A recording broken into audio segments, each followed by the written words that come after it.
All right, hello seniors and parents and guardians. This video we're going to talk about the Common application.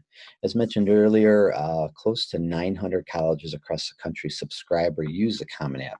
So there's a strong likelihood that you will be using this application.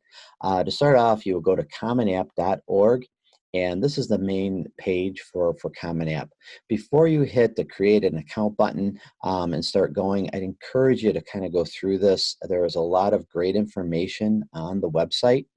Um, I'd like to highlight a few items that are something worth knowing as you do this before we begin.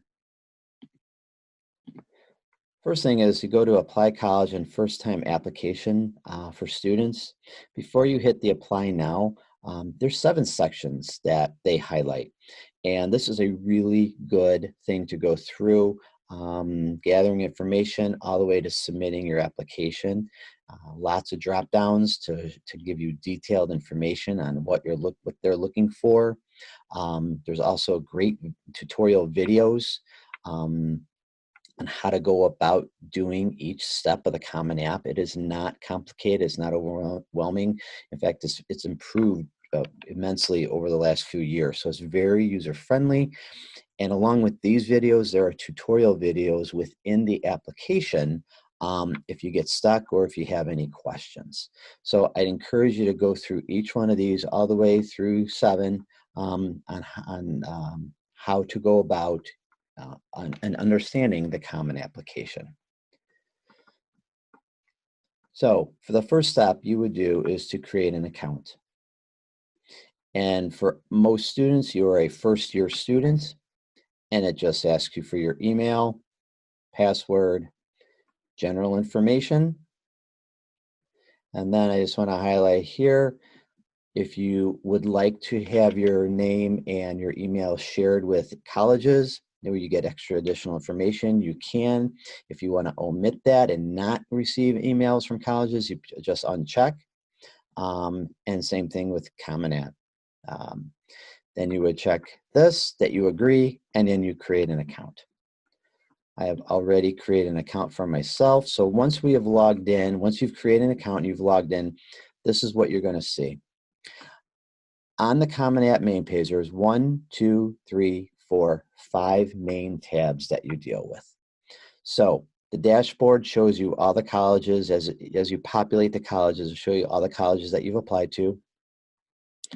My Colleges gives you more detail, and everything is a drop-down menu.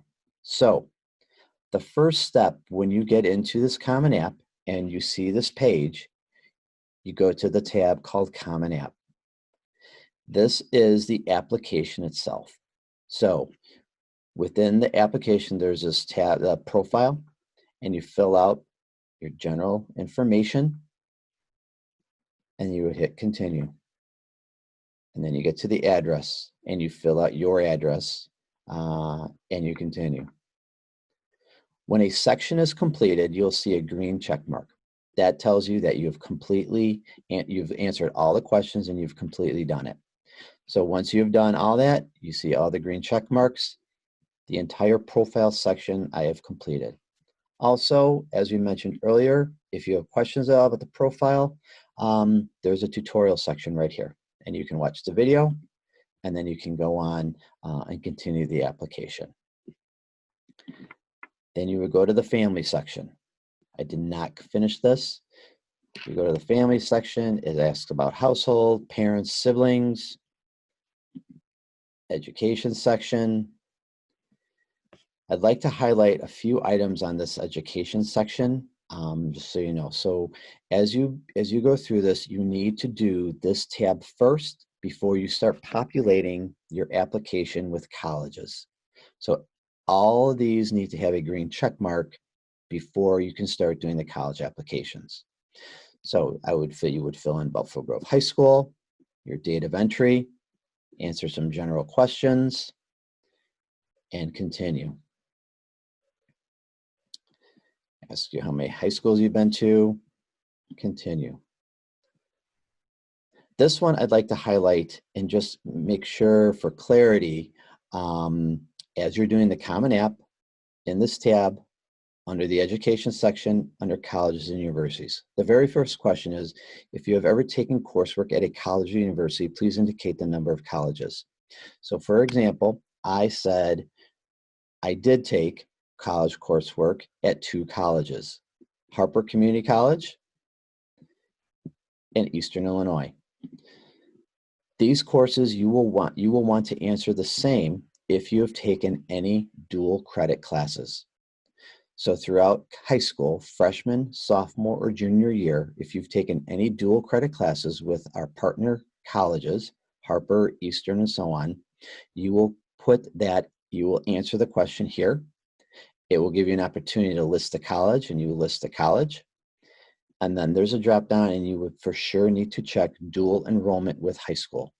So the college, the college you're applying to knows that it's a dual credit class and not a course that you took over the summer on your own or anything else. So it will be noted as a dual credit class. You leave degrees earned blank because you did not earn a degree from that school, and the same thing. So you could have many colleges on here. You continue in the education section.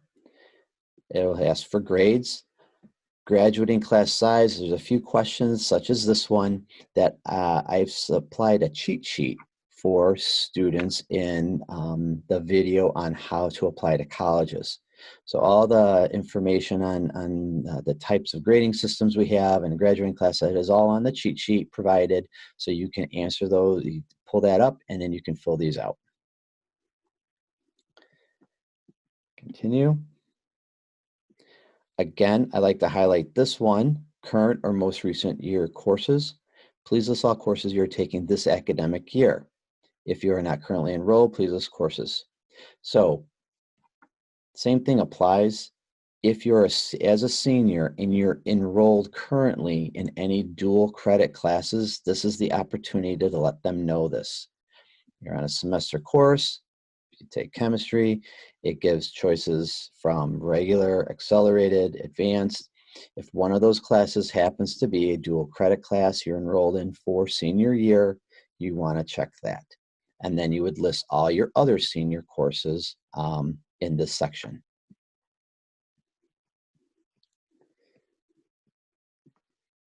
And you would continue, asks you about honors, community-based organization, future plans. Therefore, each section needs to have a check mark that is completed, and then the common app, the general common application is done. Then step 2, we start populating our colleges. So then you're going to know the colleges you want to apply to, and you go to college search. So for example, if we want to apply to Harvard, that pops up. You look at Harvard, it gives you all this information on what is needed. This everything that you need for that university. And then what you would do is add it to my colleges. So then we've completed the Common App profile, Common App section, and then we go to my colleges, and we just punched in Harvard, and there Harvard is appears. I've already populated with Amherst, Bradley, and Harvard. So those, as of right now, are the 3 colleges that we're applying to. If you click on the college, same concept. There are the drop-down menu. These are the things, the items you need to submit to apply to Amherst College. Once you have completed the questions, a green check mark will appear. Once you have done the recommendations on FERPA, a green check mark. Then you get down, you can review and submit. Let's just look at questions. So Amherst asks some general questions. Please read through this. It's very self-explanatory. And you would continue on with your academics and so on. I would like to draw your attention to the FERPA and recommender section. So there's a green check mark. I have already done this section, but I'd like to show you. This is really important, students, that you read this and you understand what this is. So once you have read the release authorization, you need to check the box and you continue. And you would say, I acknowledge that every school attended, and read this. I would strongly encourage you to waive your right. So that means you are allowing the colleges to read your information without knowing that you're allowing them to do that. So I would encourage you to waive your right. Click that I understand, sign it, date it, save, and close. The next thing within recommenders and FERPA is many colleges you're going to need recommendations. So again, here's a video about the recommendations. There's a counselor recommendation. There is a teacher recommendation. An advisor, we do not need to worry about that. So your two primary recommendations are going to be counselor and teacher. You have to fill out your counselor section because they are the ones that are going to be uploading your profile, our profile. They're going to be uploading your transcripts, and they are going to be doing rating sheets and recommendations on your behalf. The only way they will know that is if you populate this and you put in their email and you invite them. Same concept with teachers. You can go to invite teacher, and I would say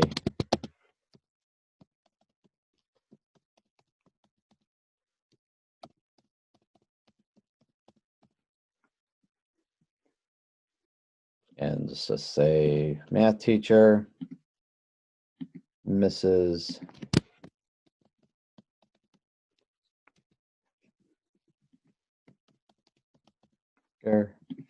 And you invite, and you would say yes,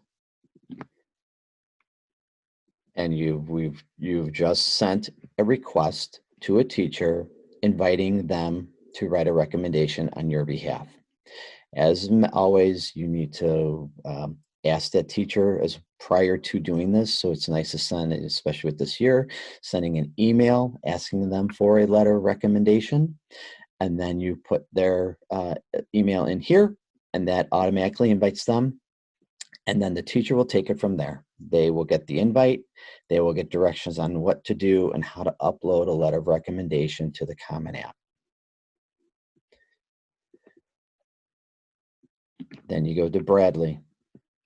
And as you know, as you see here, they explain everything, what is needed. Like to go to the FERPA. Once you put in one time your counselor, it populates your counselor for all the colleges that you've applied to. And as you notice, I put Kathleen Becker in. You can invite another teacher. So you have choice of what teacher's recommendation go to what colleges. I would ask you that once you ask a teacher, you use that teacher recommendation for all the colleges that you're applying to. And then the dashboard simply just kind of shows you the list of schools that you've applied to. And if you click on that, it explains in detail, especially this year with standardized testing, is it being an option, not a requirement, and it lets you know what is required of the colleges. So that is a short explanation of the Common App. As always, if you have questions, please reach out. Thank you very much.